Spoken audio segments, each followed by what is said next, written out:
Hi குட்டீஸ், இன்னைக்கு நம்ம பார்க்க போகிறது ஐ வரிசை சொற்கள். ஐராவதம், ஐராவதம்.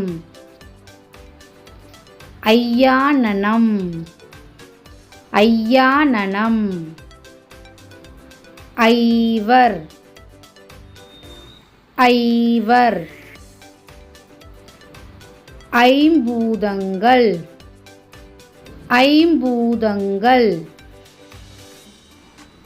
ஐவிரல், ஐவிரல். ஐம்பது,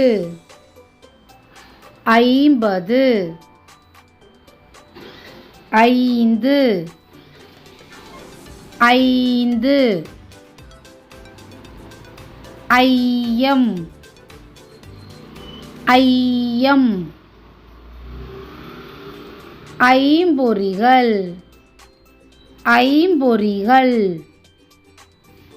ஐங்கோணம், ஐங்கோணம். ஐயா, ஐயா. கண்டிப்பாக இந்த வீடியோ உங்களுக்கு பிடிச்சிருக்கும்னு நினைக்கிறேன் குட்டீஸ். வீடியோ பிடிச்சிருந்தா மறக்காமல் உங்கள் ஃப்ரெண்ட்ஸ் அண்ட் ஃபேமிலி கூட வீடியோ ஷேர் பண்ணிக்கோங்க. பட்ஸ் டிவி 2020 சேனல் சப்ஸ்கிரைப் பண்ணிவிடுங்க. பாய்.